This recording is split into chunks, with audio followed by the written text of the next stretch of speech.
Selamat siang, Bapak Ibu. Di sini saya ingin mempresentasikan analisis data kesehatan kerja PTX pada tahun 2018 dan 2019. Nah, sebelum itu, perkenalkan nama saya Jahan Irfani dari D4 Keselamatan dan Kesehatan Kerja dengan NIM 43225193. Di sini terdapat hasil pengukuran dan temuan menarik antar variabel.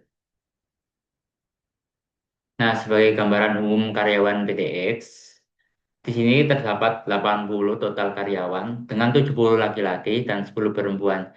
Nah, di sini memiliki rata-rata usia yaitu 44 sampai 45 tahun.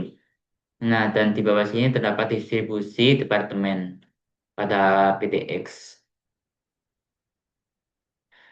Di sini analisis pertama yaitu perbandingan antara tingkat kebisingan dan gangguan pendengaran.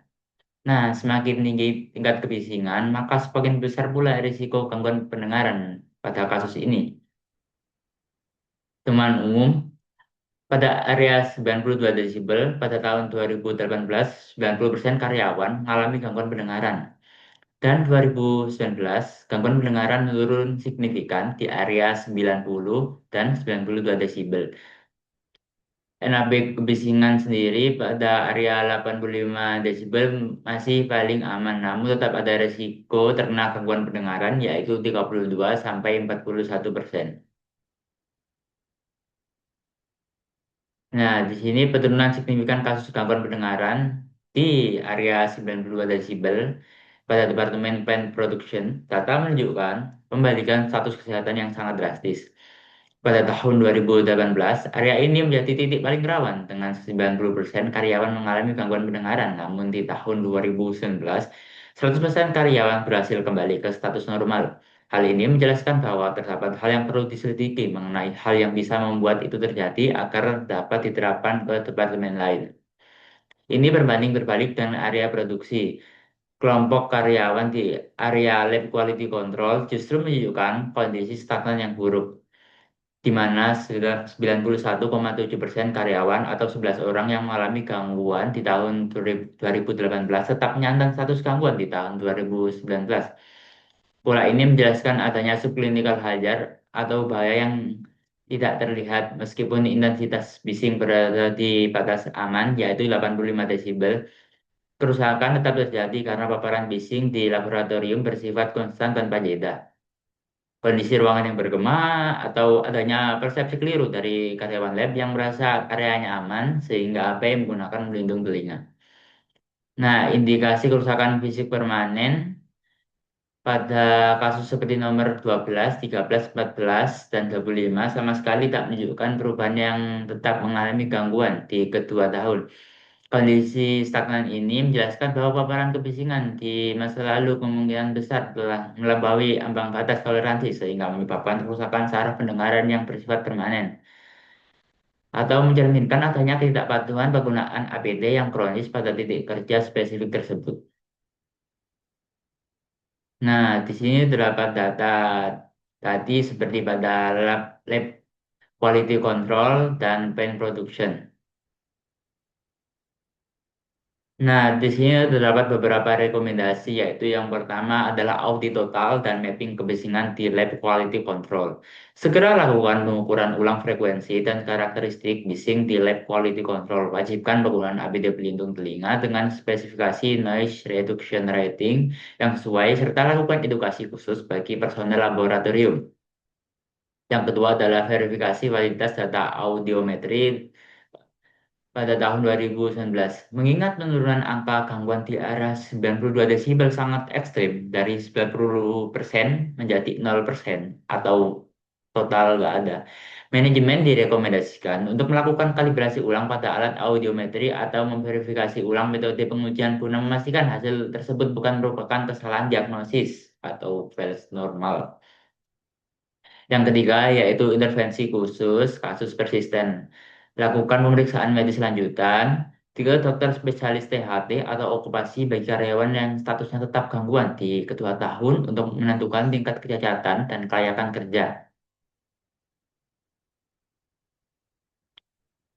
Nah, di sini terdapat analisis yang kedua yaitu perbandingan antara kelompok usia dan hipertensi, prevalensi hipertensi. semakin bertambahnya usia. Nah, temuan umum di sini yaitu pada kelompok usia lebih dari 55 tahun memiliki prevalensi hipertensi tertinggi yaitu 50% pada tahun 2018 dan 23,1% pada tahun 2019. Tren tersebut meningkat konsisten. Jika semakin tua, maka semakin berisiko terkena hipertensi di kedua tahun tersebut. Pada tahun 2019, perbaikan signifikan terjadi di semua kelompok usia. Dan pada kelompok kurang dari 35 tahun di 2019, hanya 5,3% hipertensi, tanda positif karyawan muda lebih sehat dari karyawan yang lebih tua.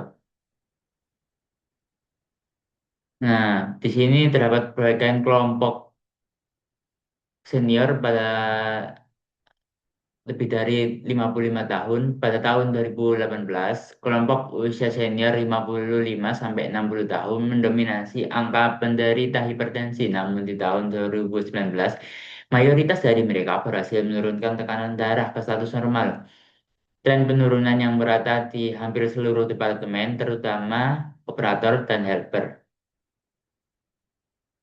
Dan pergeseran faktor risiko kayak itu pada usia muda, yaitu teridentifikasi adanya kasus hipertensi yang tidak membaik persisten pada karyawan dengan usia produktif atau muda seperti karyawan nomor 59 dan 67 yang tetap menyandang status hipertensi di tahun 2018 maupun 2019.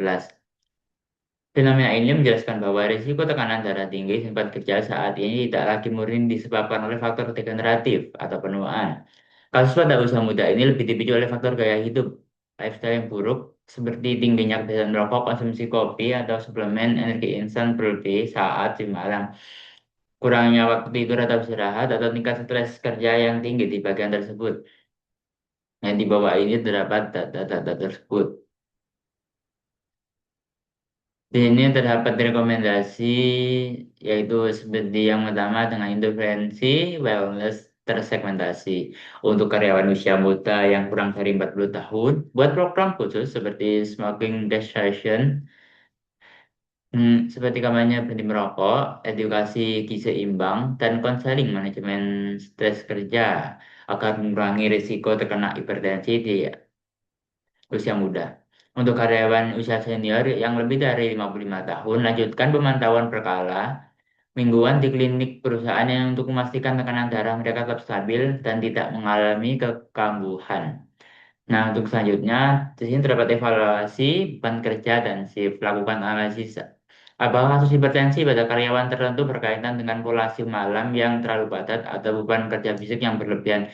Kemudian lakukan penyesuaian jadwal kerja jika diperlukan. Nah, di sini terdapat gambaran singkat mengenai tren perubahan status kesehatan karyawan PT X seperti hipertensi, gangguan pendengaran, asam urat abnormal, keluhan LPP, keluhan pernapasan, dan lain-lain.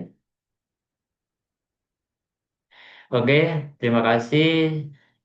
Sebelum itu, saya minta maaf yang sebesar-besarnya jika ada salah kata atau salah ucap. Dan saya akhiri, Assalamualaikum warahmatullahi wabarakatuh.